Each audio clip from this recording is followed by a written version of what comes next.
உங்க வாழ்க்கையில எல்லாம் சரியா போய்கிட்டு இருந்த நேரத்துல திடீர்னு ஒரு பிரச்சனை வந்துருச்சு. திடீர்னு ஒரு ஃபோன் கால், இல்ல திடீர்னு ஒரு மருத்துவ ரிப்போர்ட் வருது, இல்ல எங்க இருந்தோ ஒரு பிரச்சனையோ இல்ல ஏதோ ஒரு குடும்ப சண்டையோ வருது. இந்த மாதிரி வரும்பொழுது உங்க இருதயத்துல 1000 எண்ணங்கள் ஓடிக்கொண்டிருக்கும். ஐயோ, நான் இதை எப்படி சரி பண்ண போறேன், என்ன பண்ண போறேன் அப்படின்னு சொல்லி நம்ம இருதயம் குழப்பத்துக்குள்ளாக கடந்து செல்லும். அப்படி போகும் பொழுது ஒரு கிறிஸ்துவராக நாம அந்த பதற்றத்தை தாண்டி ஒரு சமாதானத்தை நம்ம எப்படி பெறுகிறதுன்னு நம்ம பார்க்க போறோம். இப்படிப்பட்ட சூழ்நிலைகள்ல நம்ம பல நேரங்கள்ல இன்ஸ்டன்டா உடனடியா ஒரு தீர்வை தேடுறோம். யாருக்காவது தெரிஞ்சவங்களுக்கு ஒரு ஃபோன் கால் பண்றோம், அதன் நிமித்தம் ஒரு தீர்வு கிடைக்கும். இல்ல ஒரு இன்டர்நெட்ல நம்ம சர்ச் பண்ணி பார்க்குறோம். அப்படியும் இல்லை அப்படின்னா தெரிஞ்சவர்களிடத்துல நம்ம ஆலோசனை கேட்கிறோம்.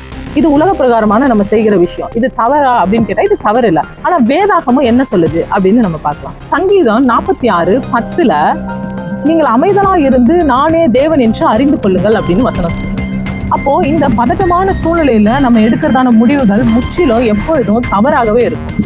அது நமக்குள்ள இன்னும் கொஞ்சம் பயத்தை கொண்டு வரும். பிசாசானவன் விரும்புகிறது அதுதான்.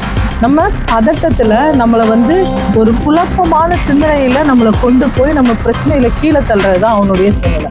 ஆனா அப்படிப்பட்ட சூழ்நிலைகள்ல நீங்க அமைதியா இருன்னு சொல்றீங்க, ஆனா எங்களால அமைதியா இருக்க முடியாது அப்படின்னா தேவனுடைய பிள்ளைகள் வசனத்தை வாசிக்கிறவர்களுக்கு தேவன் அந்த கிருபையை கொடுப்பார்.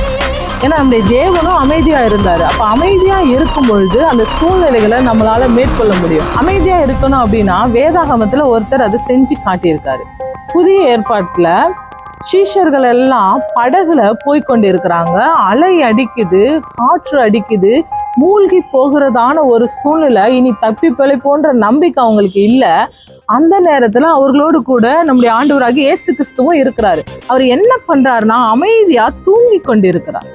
அப்போ பிரச்சனையின் போது நானும் அமைதியா தூங்கி கொண்டு இருக்கணுமா அப்படின்னு கேட்டா நீங்க தூங்கி கொண்டு இருக்க வேண்டாம். அமைதியா நிதானமாக முதலாவது இருங்க. அவங்க சொன்னோன்ன பிரச்சனையை கேட்டோன்னே பதட்டப்பட்டு அதுக்கான முடிவுகளை எடுக்காதீங்க. முதல்ல நிதானிங்க. முதலாவது அமைதியோடு கூடிய நிதானம்.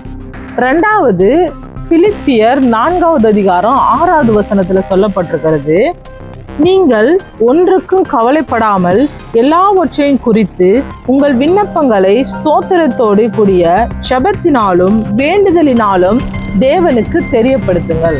அப்போ 2வது எவ்வளோ பிரச்சனை இருந்தாலும் ஒரு நிமிஷம் நம்ம நின்று தனியா தேவனிடத்துல ஜெபிக்கணும். எப்படி ஜெபிக்கணும்? ரொம்ப நேரம் ஜெபிக்கணுமா, பாட்டு பண்ணணுமா, துதிக்கணுமா? அப்படியெல்லாம் இல்லை.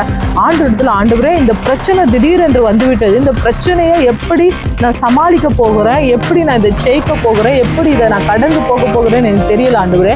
உம்முடைய கரத்துல நான் இதை ஒப்பு கொடுக்கிற தேவனே, நீர் இந்த பிரச்சனையை எனக்கு சமாதானத்தோடு முடிய பண்ணும்படியா என்னை மீண்டுமாய் நீங்க என்ன கட்டி எழுப்பும்படியாய் சமாதானத்தை தரும்படிக்கா நான் ஜெபிக்கிறேன் அப்படின்னு சொல்லி நீங்க ஆண்டவர் சமூகத்துல ஒரு சிறிய ஜெபம் செய்தால் போதும். அதை ஆண்டவர் பார்த்து உங்களுக்கு அந்த பிரச்சனைக்குரிய தீர்வையும் கொடுத்து சமாதானத்தையும் அவர் எந்த வழியில வேணா அவரால் கொடுக்க முடியும். 3வது நீதிமொழிகள் 3:5 உன் சுய புத்தியின் மேல் சாயாமல் உன் முழு இருதயத்தோடும் கர்த்தரில் நம்பிக்கையாயிருந்து உன் வழிகளை எல்லாம் அவருக்கு ஒப்புக்கொடு, அவர் உன் பாதைகளை செவ்வைப்படுத்துவார் அப்படின்ற வசனம் இருக்கிறது. அப்போ 3வது செய்ய வேண்டியது நிதானமா இருந்தோம், செபித்தோம். 3வது தேவன் மேல நம்பிக்கையா இருக்கணும். அவர் எனக்கு இதை நிச்சயம் செய்வார் அப்படின்னு சொல்லி நம்ம நம்பும் போது நமக்கு இருக்கிற கவலை மாறும், பதட்டம் குறையும். பிரச்சனைகள் கர்த்தர் ஏதோ ஒரு வழியில அதற்கான தீர்வை கொண்டு வந்திருக்கிறத நம்ம பார்க்கலாம். நாம கிறிஸ்தவர்களா இருந்துட்டு நம்ம பதட்டத்தோடு முடிவெடுத்து பள்ளத்துல விழுகிறது நல்லதல்ல.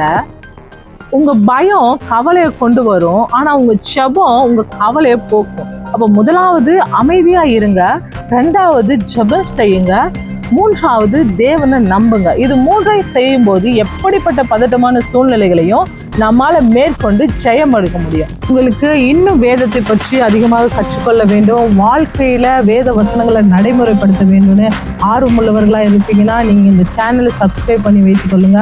இதுல இன்னும் ஆவிக்குரிய ரீதியில உங்களை பலப்படுத்தக்கூடிய செய்திகளை நான் பதிவிட இருக்கிறேன். உங்களுக்கு இந்த வீடியோ பிரயோஜனமா இருந்தா உங்க நண்பர்களுக்கு ஷேர் பண்ணுங்க. என்னுடைய மீதமான வீடியோக்களையும் நீங்க டிஸ்கிரிப்ஷன்ல போய் செக் பண்ணி பாருங்க, உங்களுக்கு அது பிரயோஜனமாக இருக்கும். கர்த்தர் தாமே உங்களை ஆசீர்வதிப்பாராக. ஆமாம்.